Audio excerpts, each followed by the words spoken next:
Do you prefer to be called an engineer or producer, or either one?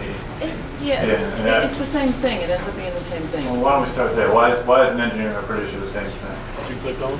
Oh, so, because I don't know how to work a lavalier mic. Very nice, okay. Everybody in the room ends up being a producer, and that's really the truth. There is the named producer, and that person is going to make a lot of money. They're going to have royalties on the record, and they're going to receive a lot of accolades if it does well. They're also going to receive the wrath of the industry if it fails. But really, once you start making records, you realize everybody in there has to be the producer. I started my career in the recording industry,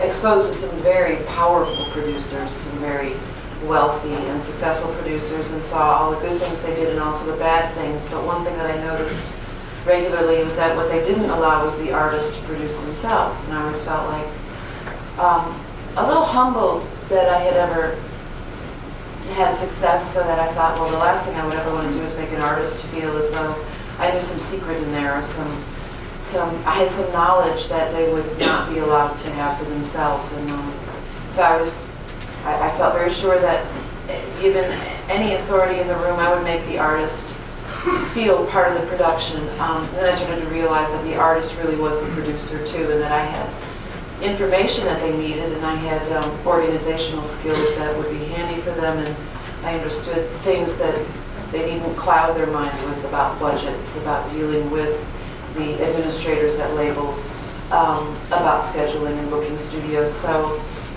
I thought, well, the artist has to learn how to be the producer too, and then they have to teach me how to be a songwriter and a record maker. So in that way, I found that being a producer and an engineer and a mixer are the same things. And so even now, if I'm approached to produce a record, I insist that it's a co-production with me and the artist. And that way, if it fails, also we stand hand in hand together to say, we did this together. I didn't do this to the artist. And if it does really well, the artist can feel very empowered to walk up to the console and say to an engineer that may be being bossy or challenging, I don't like what you're doing to my vocal. Let me see the EQ. No, don't turn that off. I don't want that on there.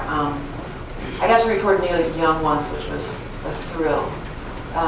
And he was so well versed in recording. It almost made me cry because he's a hero. But then he also was like, "What you got?" And the voice, I'm like, "Well, we're using an API. I like them 560s buttons, a little 8K." And like he talked to me in my language, and I found that very impressive. That such a titan also knew all about the compressors that were being used, and knew how to talk to me in a language that I could understand. And so yeah, producer, artist, recordist, mixer, A&R representative, it's all really, whoever's sitting in that room and is willing to spend 14 hours in there is a producer. There you go.